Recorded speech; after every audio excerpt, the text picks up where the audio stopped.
that our soldiers are human beings like them. Our soldiers have wives, they have children, they have relatives, some of them are breadwinners. They took an oath to defend the Constitution of Ghana. They took an oath to defend the territorial integrity of Ghana.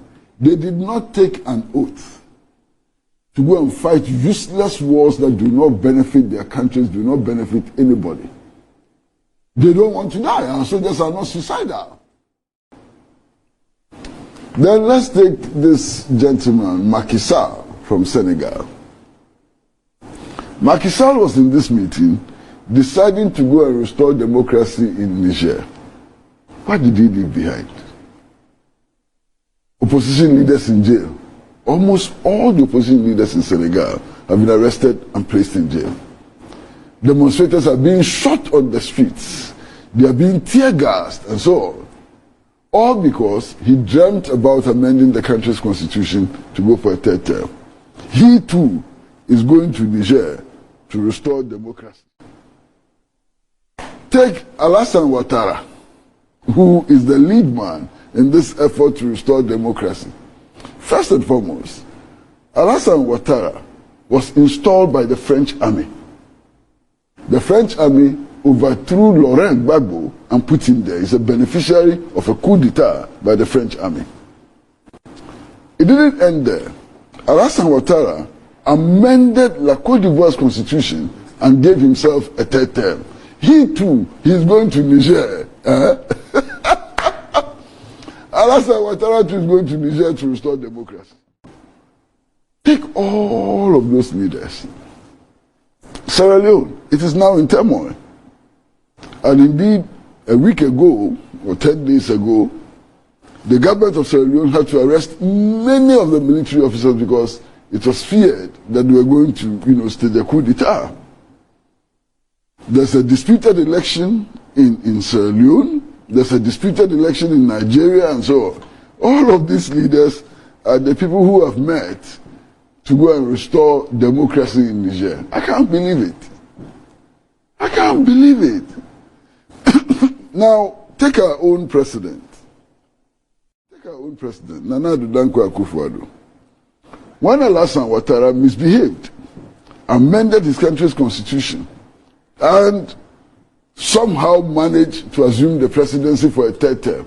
Look, our president flew there to go and congratulate him. He went and congratulated him for amending the country's constitution, giving himself a third term. He was at his inauguration.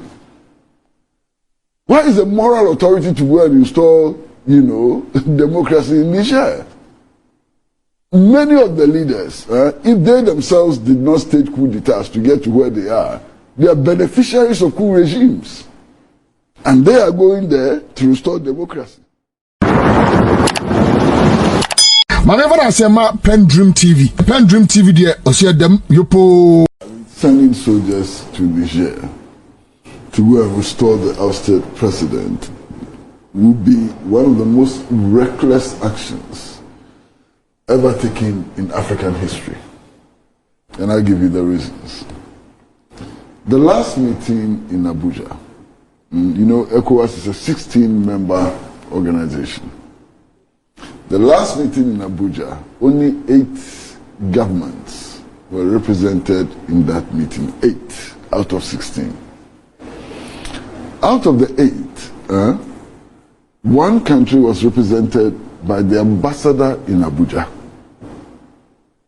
So where is the legitimacy of the decisions which were taken in Abuja from that meeting?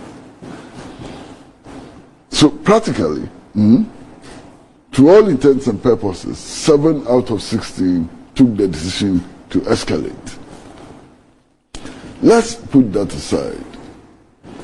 Nigeria, which is chairing Ecowas and which is leading the charge, its parliament has voted overwhelmingly to reject military intervention in Niger.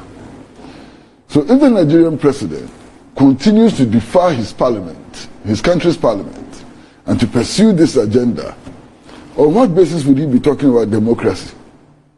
A president who disagrees with Parliament, who is acting in violation of parliamentary decisions and so on, is not a Democrat and cannot be talking about restoration of democracy. Then let's take this gentleman, Macky Sall, from Senegal. Macky Sall was in this meeting deciding to go and restore democracy in Niger. What did he leave behind? Opposition leaders in jail. Almost all the opposition leaders in Senegal have been arrested and placed in jail. Demonstrators are being shot on the streets. They are being tear gassed and so on. All because he dreamt about amending the country's constitution to go for a third term.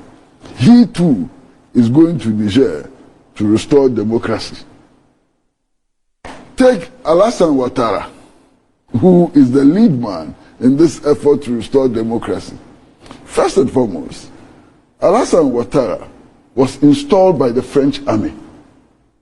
The French army overthrew Laurent Gbagbo and put him there. He's a beneficiary of a coup d'etat by the French army. It didn't end there. Alassane Ouattara amended La Côte d'Ivoire's constitution and gave himself a third term. He too is going to Niger. Alassane Ouattara too is going to Niger to restore democracy. Take all of those leaders. Sierra Leone, it is now in turmoil. And indeed, a week ago, or 10 days ago, the government of Sierra Leone had to arrest many of the military officers because it was feared that they were going to, stage a coup d'etat. There's a disputed election in Sierra Leone. There's a disputed election in Nigeria and so on. All of these leaders are the people who have met to go and restore democracy in Niger. I can't believe it. I can't believe it. Now, take our own president. Take our own president, Nana Addo Dankwa Akufo-Addo. When Alassane Ouattara misbehaved, amended his country's constitution, and somehow managed to assume the presidency for a third term. Look, our president flew there to go and congratulate him. He went and congratulated him for amending the country's constitution, giving himself a third term. He was at his inauguration. Where is the moral authority to go and install, democracy in Niger? Many of the leaders, if they themselves did not stage coup d'etats to get to where they are beneficiaries of coup regimes. And they are going there to restore democracy. I can't believe it. Let's put that aside. If you take international law, international law requires that an invasion of any country, ought to receive approval from the UN Security Council. Have they obtained the approval from the UN Security Council? They haven't. So they are acting lawlessly. They are acting against international law. And if you act against international law, how are you a Democrat? If you are lawless, how can you be a Democrat when you are lawless? So lawless.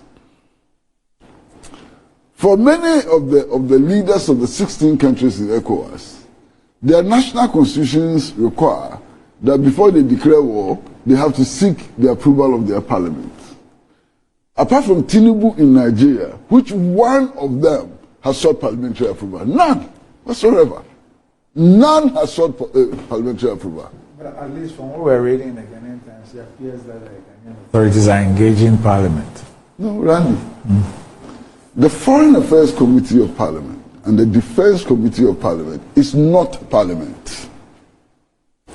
It's not Parliament. The Constitution does not seek approval from committees of Parliament. The committee urges that they should seek approval from Parliament. Committees of Parliament cannot be Parliament. So this exercise is a useless exercise, more or less. You understand? Now, if you read the Ghanaian Times, and first of all, I have to commend the Ghanaian Times for getting the story. This meeting happened behind closed doors only yesterday.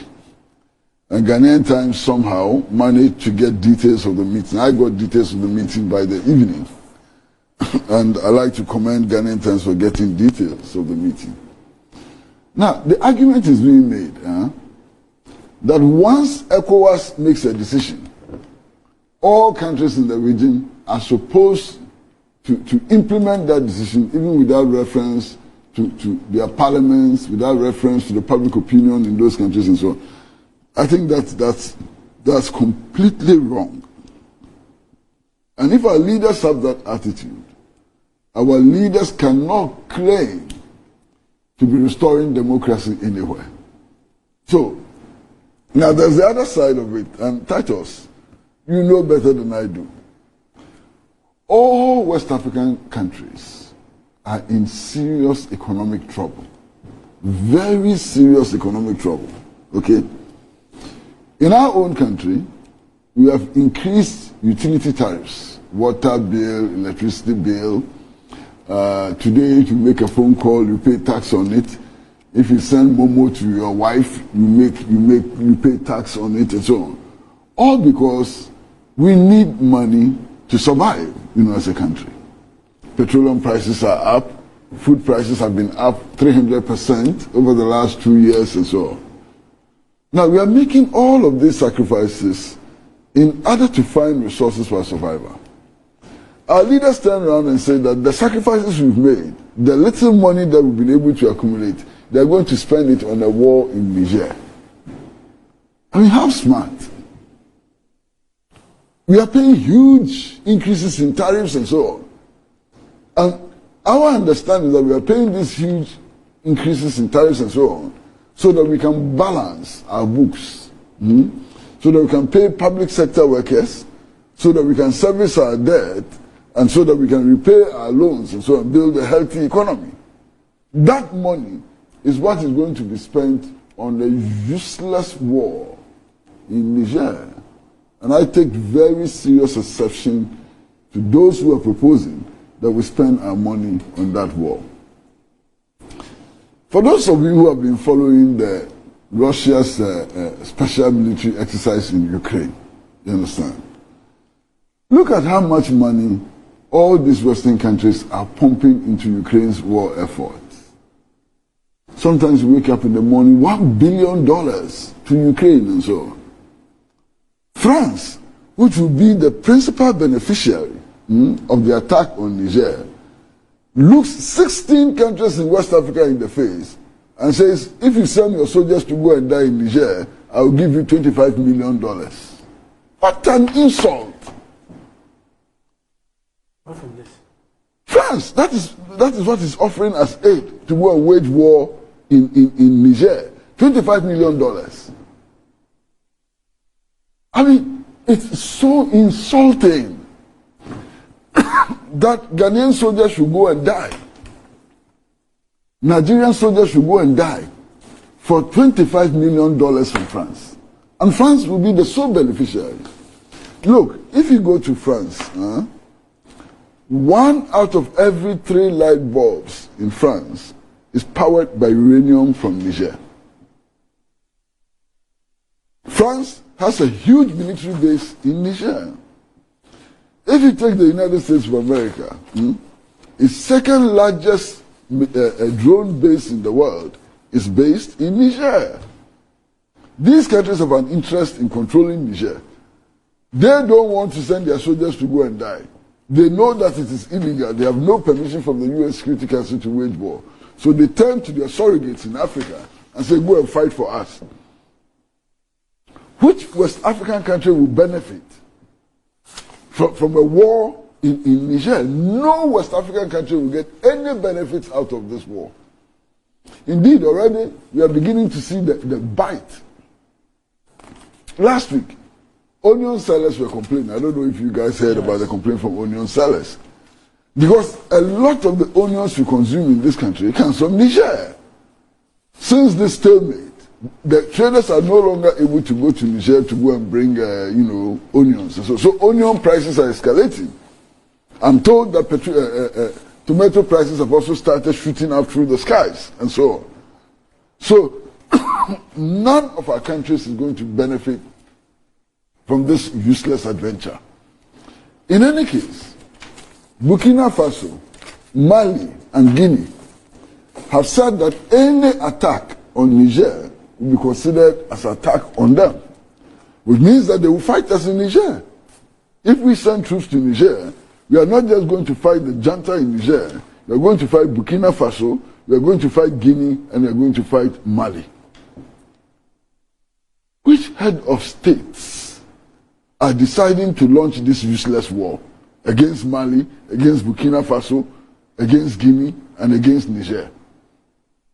In any case, the Chadian government has also made it very clear that they would not allow their territory to be used to wage war on Niger. That's another dimension, okay?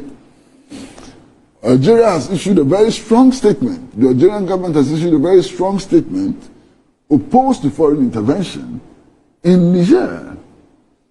Now, the governors of the states, Nigerian states, bordering Niger, have said that they would not allow their territories to be used to wage any senseless war. Today, in our newspapers, the Presbyterian Church has stated its clear opposition to any senseless war in Niger, the Presbyterian Church. Elsewhere, trade unions in the sub-region, youth organizations, the gender movement, political movements and so on, are all stating their stern opposition to this war.